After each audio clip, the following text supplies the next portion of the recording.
Prosonic experience the finest UPVC windows and doors. 7799779088. ప్రస్తుతం మనతో పాటు లైవ్ కాల్లో అందుబాటులో ఉన్నారు ప్రముఖ పండితులు కృష్ణమాచార్యులు గారు. ఒక్కసారి ఆయనతో మాట్లాడదాం.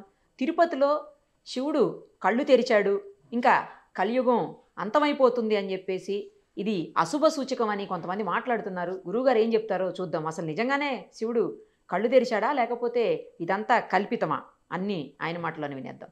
గురుగారు నమస్తే అండి. జై వీరబ్రహ్మ జై గోవిందమాంబ జై తల్లి. నమస్కారం అమ్మ. సార్, గురువుగారు ఏంటి శివయ్య కళ్ళు తెరిచాడు అని చెప్పేసి మొత్తం ఒక న్యూస్ స్ప్రెడ్ అయింది. గతంలో కూడా గణపతి స్వామి కళ్ళు తెరిచాడని, గణపతి పాలు తాగుతున్నాడని, ఇలా రకరకాలుగా మనం చూస్తూనే ఉంటాం.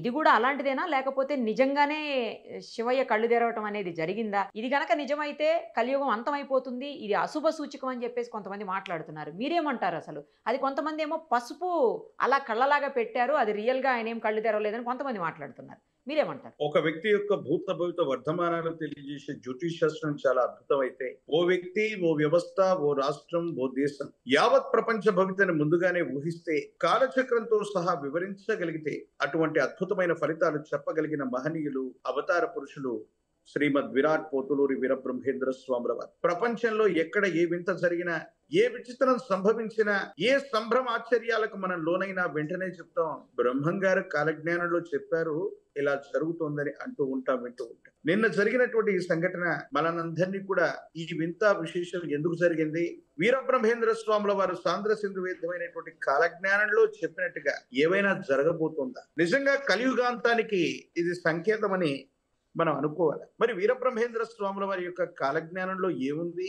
ఈ ముక్కంటి కన్ను తెరుస్తాడన్నటువంటి మాటని కాలజ్ఞానంలో ఏవైనా చెప్పి ఉన్నారా? నిజంగా ఇది మీరన్నట్టుగా ఒక అశుభానికి కానీ లోక కళ్యాణానికి కానీ ఏదైనా సంకేతంగా మనం భావించాలా అన్నటువంటి విషయాన్ని తెలుసుకునే మునుపు శ్రీ గురుదేవులు వీరబ్రహ్మేంద్ర స్వాముల వారు అతి ప్రాచీనమైనటువంటి ఆలయాల్లో అక్కడ ఉన్నటువంటి దేవతామూర్తుల యొక్క శిలల్లో రకరకాలైనటువంటి మార్పులు వస్తాయని స్వామివారు చెప్పినటువంటి మాట వాస్తవమే. వాటిలో కొన్ని విషయాలు ఇప్పుడు మనం తెలుసుకుందాం. లేపాక్షి బసవన్న రంకెలేసేను, యాగంటి బసవన్న అంతకు పెరిగేను, శ్రీశైల బసవన్న శివుడాజ్ఞ కోరేను, సిరివెళ్ళ ఆంజనేయుడు నిజరూపు చూపేను, తిరువళ్ళూరు వీర రాఘస్వామి విగ్రహము నుండి వింతైన నవ్వు నవ్వేను, కంచి కామాక్షమ్మ బిరబిరా తిరగేను, మధుర మీనాక్షమ్మ మనుజులతో మాటలాడు, వెంకటేశ్వరుడి గర్భగుడిలో వేయి వింతలు పుట్లు, శ్రీకాళహస్తీశ్వరుడి గర్భగుడిలో కంఠమున లింగములుండేటి పాములే తిరిగేను. ఇలా చెబుతూ విశేషవంతంగా కంచి కామాక్షమ్మ కన్నుల వెంట రుధిరం, రక్తం ప్రవహిస్తుందని మచ్చుకు స్వామివారు ఇలా చెప్పినటువంటి దాఖలాలు మనం చూస్తూ ఉంటే, నిన్న జరిగినటువంటి సంఘటన కూడా ఒకవేళ మనం అనుకున్నట్టుగా ఎవరో దాన్ని యాదృచ్ఛికంగా అలా గీశారు చేశారనే కంటే కూడా భక్తుల యొక్క ప్రగాఢమైనటువంటి నమ్మకం ఏంటంటే, నిజంగా పరమేశ్వరుడు యొక్క నేత్రం తెరుచుకున్నట్టుగానే భావన చేస్తున్నారు గురుదేవులు వీరబ్రహ్మేంద్ర స్వామి వారి యొక్క కాలజ్ఞానంలో కూడా. ఇలాంటి ఎన్నో రకాలైనటువంటి అంశాల విషయాల గురించి విశేషవంతంగా స్వామివారు చెప్పి ఉన్నటువంటి పరిస్థితి మనందరికీ కూడా తెలిసినటువంటి అంశమే. మనం అనుకుంటున్నాం నిజంగానే ముక్కంటి కన్ను తెరిచారు, ఇలాగ జరగటం ఇదే మొదటిసారా?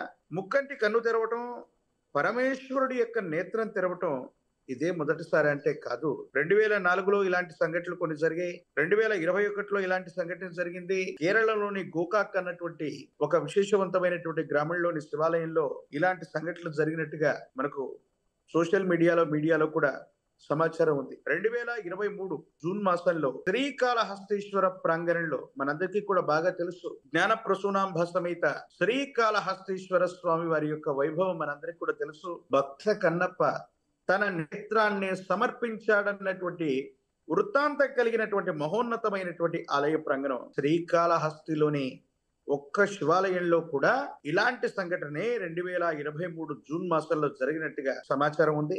మళ్ళీ తిరుపతిలో నిన్న గాంధీనగర్ లోని 2023లోనే ఏర్పాటు చేయబడినటువంటి నూతనంగా ప్రతిష్టాది క్రతువు గావించబడ్డటువంటి ఆలయం. కాకపోతే ఇక్కడ ఏంటంటే, ఇక్కడ ఉన్న వృత్తాంతం ఏంటంటే, రామేశ్వరం నుండి మృత్తికని, జలాలని, కొన్ని విశేషవంతమైనటువంటి దైవికమైనటువంటి వస్తువుల్ని తీసుకొచ్చి ఈ ఆలయ ప్రాంగణాన్ని ప్రతిష్టాది క్రతువు చేసినట్టుగా అక్కడ ఉన్నటువంటి భక్తులు ప్రత్యేకించి ఆలయ నిర్మాణంలో ఉన్నటువంటి కమిటీ సభ్యులు కొంతమంది తెలియజేశారన్నటువంటి విషయాన్ని కూడా మనం వింటూ ఉన్నాం. నిజంగానే వింతలు, విశేషాలు, విచిత్రవంతమైనటువంటి స్థితిగతులు రావడానికి గల కారణం ఏంటంటే గురుదేవుల కాలజ్ఞానంలో సుస్పష్టంగా చెప్పారు. చాలా మంది అంటున్నారు కృష్ణమాచార్య వింతలు, విశేషాలు ప్రత్యేకించి కాలజ్ఞానాన్ని చెప్పి విశ్వ ప్రళయం రాబోతుంది అన్నటువంటి అంశాన్ని ముందుగానే చెప్పి భయాందోళన కలిగిస్తున్నాడని.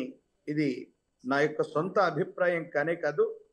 గురుదేవులు వీరబ్రహ్మేంద్ర స్వాముల వారు చెప్పిన కాలజ్ఞానాన్ని అనుసరించి ప్రకృతిలో గనక వింతలు, విశేషాలు చోటు చేసుకోబోతున్నాయంటే సమీపమైనటువంటి భవిష్యత్తులో ఏవైనా ప్రకృతి భీభత్సాలు రాబోతున్నటువంటి తరుణానికి ఇవి నాంది ప్రస్తావన. అలాగే దాని వెనక లోక కళ్యాణం ఉంటుంది. అలాగే ఇలాంటి సంఘటనల నేపథ్యంలో కేరళకు సంబంధించినటువంటి చోట గోకాక్ లో జరిగినటువంటి ఇలాంటి ఇన్సిడెంట్ లో అంటే శివుడు కన్ను తెరిచినటువంటి తర్వాత విపరీతమైనటువంటి ఫ్లడ్స్ వచ్చినటువంటి దాఖలాలని మనం చూస్తాం. అలాగే 2021లో ప్రపంచం మొత్తం కూడా ఒక పాండమిక్ సిచ్యుయేషన్ లో ఉన్నటువంటి తరుణంలో కరోనా వల్ల తీవ్రంగా ఆ మహమ్మారి బారిన పడి వందలు, వేలు కాదు లక్షల సంఖ్యలో ప్రాణాలు కోల్పోతున్నటువంటి తరుణంలో పరమేశ్వరుడు కంటిని తెరిచి ఆ ముక్కంటి తాను గరళాన్ని స్వీకరించి మనల్ని అందరినీ కూడా సంరక్షించాడని మనం నమ్ముతున్నాం. అంటే అలాంటి ఒక విపత్తు, ఆ విపత్తు వెనక లోక కళ్యాణం, ఈ రెండు జరగబోతున్నాయి అన్నటువంటి విషయాన్ని జగద్గురు శ్రీమద్ విరాట్ పోతులూరి వీరబ్రహ్మేంద్ర స్వాముల వారి యొక్క విశేషవంతమైనటువంటి ఉపాసకుడిగా నేను బలంగా విశ్వసిస్తున్నాను. కేవలం ఇదొక్కటే కాదు, కలియుగంలో 5,000 గడిచినటువంటి మీదట పంచాంగములు పనికి మాలిన వైపోవు, నవగ్రహంబుల నడక మారేనని గురుదేవులు చెప్తే ఈనాడు క్రీస్తు శకం 2025వ సంవత్సరంలో మనమున్నాం. కలియుగంలో 5,125 సంవత్సరాలు మనం ఎప్పుడో పురస్కరించుకున్నాం. అంటే గురుదేవులు చెప్పినటువంటి లెక్క ప్రకారంగా ఇంకా 125 సంవత్సరాలు ఎప్పుడో గడిచిపోయాయి. ఇంకా ఎన్నో వింతలు, విశేషాలు, ఖగోళ వింతలు కూడా రాబోతూ ఉన్నాయి. ఒక్కొక్క వింత జరుగుతూ ఉంది అంటే సమీపమైనటువంటి భవిష్యత్తులో ఈ ప్రకృతిలో భీభత్సకరమైనటువంటి పరిస్థితులు రాబోతున్నాయి. అందుకే కాబోలు గడిచిన 1-2 మాసాలుగా ప్రపంచంలో సునామీ అన్నటువంటి వర్డ్ 20-30 సంవత్సరాల క్రితం వరకు మనం ఎప్పుడు కూడా ఆ పదాన్ని కూడా మనం వెళ్ళే 20-30 సంవత్సరాల క్రితమే సముద్రం తీరం దాటి తన యొక్క ఉద్ధృతమైనటువంటి రూపాన్ని దాల్చేటువంటి ఆ ప్రత్యేకమైనటువంటి పరిస్థితికి సునామీ అని పేరు పెట్టారు. సునామీని 20-30 సంవత్సరాల క్రితం ఆ సునామీ హెచ్చరికల వల్ల, ఆ ప్రమాదం వల్ల ఎలాంటి తీవ్రత ఉందో మనం చూస్తాం. కానీ 2 మాసాల క్రితం సునామీ హెచ్చరికలు చాలా సముద్ర తీర ప్రాంతాల్లో హెచ్చరికలు జారీ చేయబడ్డాయి. ఒకానొక చోటైతే సునామీని మించినటువంటి విశేషవంతమైనటువంటి మేఘం తీరం దాకా వచ్చి ఒక అద్భుతమైనటువంటి దృశ్యంగా మారిపోయింది. ప్రత్యేకించి భూ ప్రకంపనలు వస్తున్నాయి. జపాన్ దేశంలో 2 వారాల్లో 900 సార్లకు పైగా భూమి కంపించిపోయినటువంటి దాఖలాలున్నాయి. ఆంధ్రప్రదేశ్, తెలంగాణలో, ఉభయ తెలుగు రాష్ట్రాల్లో భూకంపం అంటే ఎక్కడో వినడమే తప్ప మనకు పరిజ్ఞానం లేనటువంటి తరుణంలో భాగ్యనగరంలో కూడా భూమి కనిపించింది అన్నటువంటి వదంతులో, వార్తలో మనం విన్నాం. ఇక మీదట భూమి ప్రకోపించడం అవ్వచ్చు, సముద్ర తీరం ఉప్పొంగి సునామీగా మారటం అవ్వచ్చు, ఖగోళంలో వింతలవ్వచ్చు. విశేషవంతంగా పంచభూతాలన్నీ కూడా ప్రకోపించేటువంటి రోజులు దగ్గరలో ఉన్నాయి. కృష్ణమాచార్య మిమ్మల్ని భయపెట్టట్లేదు, విశ్వ మానవాళికి భయాన్ని నేను జారీ చేయటం లేదు. కానీ గురుదేవులు వీరబ్రహ్మేంద్ర స్వాముల వారి యొక్క కాలజ్ఞానంలో చెప్పిన మాట ఎందుకో తెలుసా?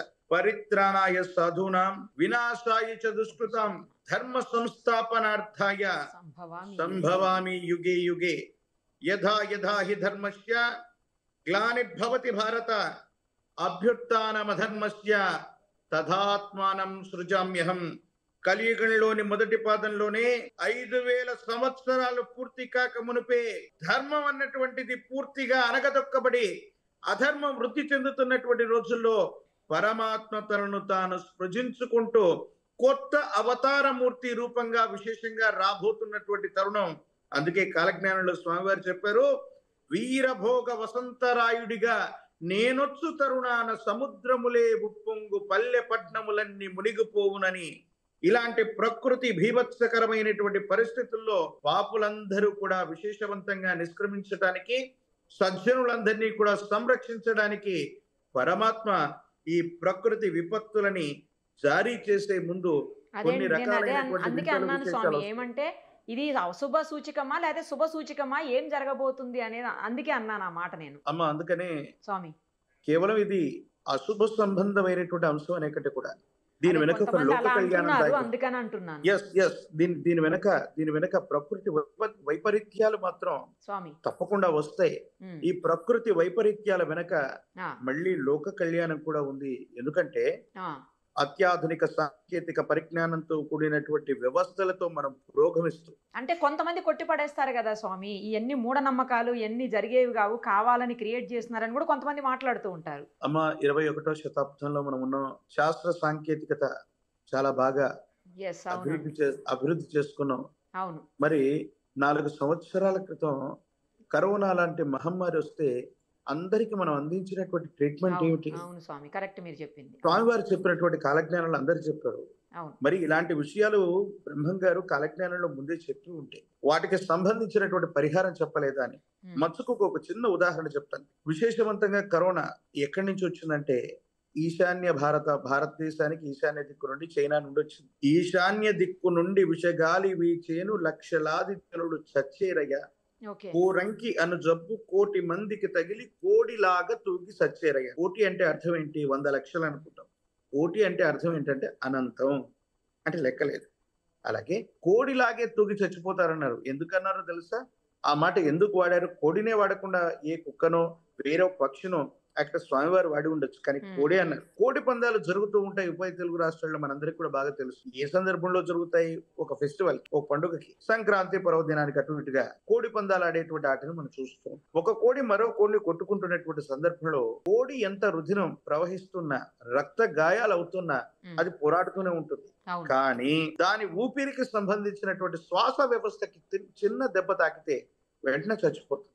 అందుకని మనిషి కృత్రిమంగా బయట నుంచి వాటికి శ్వాసనిస్తూ ఉంటాడు. కృత్రిమంగా బయట నుండి శ్వాసనిస్తుంటాడు. ఆ, స్వామివారు చెప్పింది ఏంటంటే, మీరు ఎన్ని శాస్త్ర సాంకేతికతో ఎన్ని సాధించినప్పటికీ కూడా ఈ కరోనా వల్ల ఊపిరాడక చనిపోతారు.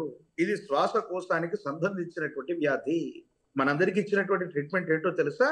స్వామి. ఆక్సిజన్ సిలిండర్ల ద్వారా కృత్రిమంగా శ్వాసని అందించడమే తప్ప కరోనాకి విశేషవంతమైనటువంటి మందులు ఏవి కూడా పని చేయలేదు. చాలా మంది చనిపోయినటువంటి వాళ్ళలో ఊపిరాడక, ఊపిరితిత్తుల్లో ఏదో రకమైనటువంటి పరిస్థితుల్లో ఇబ్బంది ఏర్పడడం వల్లే చనిపోయారు. కాబట్టి గురుదేవులు చెప్పినటువంటి మాటని, ఎందుకంటే విశ్వాసాలు, మూఢ విశ్వాసాల గురించి మాట్లాడేటప్పుడు 400 సంవత్సరాల క్రితం విశ్వభవితను చెప్పిన కాలజ్ఞాని వీరబ్రహ్మేంద్ర స్వామి వారు ఉన్నటువంటి సందర్భంలో స్వామివారు ఈ భూమి మీద నడియాడుతున్నప్పుడు చాలా మూఢ విశ్వాసాలు ఉండేవి. ఎలాంటివో తెలుసా? అమ్మవారికి మేకల్ని లేకపోతే గొర్రెపోతుల్ని బలి ఇచ్చేటువంటి సాంప్రదాయం.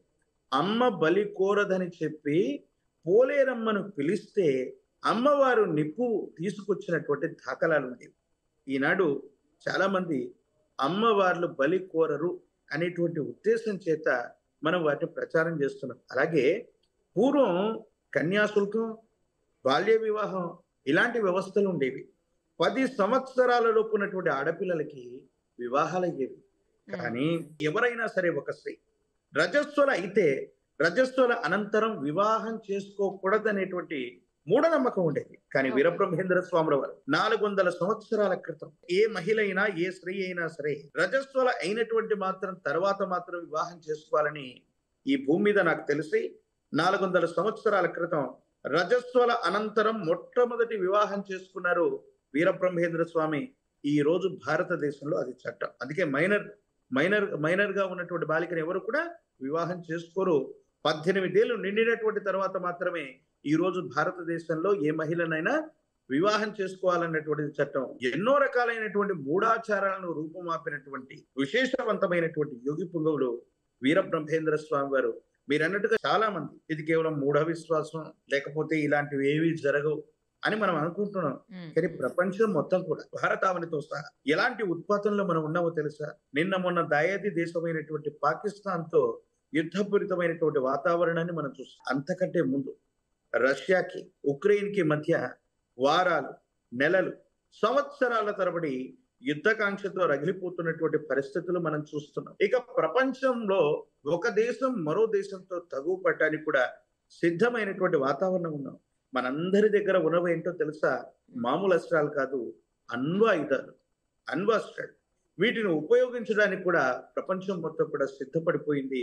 ఇది 3వ ప్రపంచ యుద్ధానికి నాంది ప్రస్తావన కాబోతుంది. అంటే విశ్వాసము, మూఢ విశ్వాసం అన్నటువంటి విషయాన్ని కనుక మనం పక్కన పెట్టి వర్తమాన ప్రపంచంలో ఇలాంటి బీభత్సకరమైనటువంటి పరిస్థితులు రావడానికి, ప్రకృతి ప్రకోపించడానికి ఎన్నో రకాలైనటువంటి అస్త్రశస్త్రాలని మనం తయారు చేసుకున్నాం. 2వ ప్రపంచ యుద్ధంలో హిరోషిమా, నాగసాకి మీద ఒక అణుబాంబును వేస్తే ఇప్పటికీ కూడా గడ్డి మొక్క మొలగనటువంటి పరిస్థితులు ఉన్నాయన్న విషయాన్ని మనం చెప్పుకుంటూ ఉంటాం. అలాంటి పరిస్థితులు వస్తే ప్రకృతి ప్రకోపించక విశ్వ మానవాళి మీద, ఈ భూప్రపంచం మీద ప్రకృతే ప్రకోపించేటువంటి రోజులు ఉన్నాయి. అందుకే ఇన్ని వింతలు, ఇన్ని విశేషాలు, ఇన్ని విచిత్రవంతమైనటువంటి పరిస్థితులు. అలాగే వేప చెట్టుకు పాలు కారేనన్నారు. చాలా రకాలైనటువంటి పరిస్థితుల్లో సోషల్ మీడియాలో మనం చూస్తున్నాం. ఒక కుక్క పందికి పాలిస్తుందన్నారు. రీసెంట్ గా 4-5 రోజులు, 1 వీక్ నుంచి సోషల్ మీడియాలో అదంతా కూడా ట్రెండ్ అవుతుంది. పంది కడుపున ఏనుగు పుడుతుందన్నారు. 1971లో నల్గొండ పరిసర ప్రాంతాల్లో ఇలాంటి ఏనుగు పోలినటువంటి జీవి జన్మించినట్టుగా అప్పుడు ఉన్నటువంటి వార్తాపత్రికల్లో కూడా ఈ వార్త ప్రచురితమైనటువంటి పరిస్థితులు ఉన్నాయి. అలాగే వింతైన విచిత్రవంతమైనటువంటి పరిస్థితులన్నీ జరుగుతున్నాయి. ఇది కొన్ని విశ్వాసాలకు సంబంధించింది, మూఢాచారం అని నేను అనుకోను. కానీ వీరబ్రహ్మేంద్ర స్వాముల వారి యొక్క కాలజ్ఞాన ప్రకారం సమీపమైన భవిష్యత్తులో ఇవన్నీ జరిగే అవకాశం.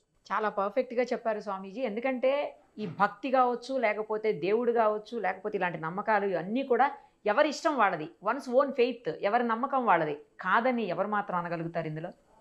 థ్యాంక్ యూ స్వామి, థ్యాంక్ యూ సో మచ్. జై వీరబ్రహ్మ, జై గోవిందమాంబ జై. సుమన్ టీవీలో మీ పర్సనల్ అండ్ బిజినెస్ ప్రమోషన్స్ కోసం కింది నెంబర్కి కాంటాక్ట్ చేయండి.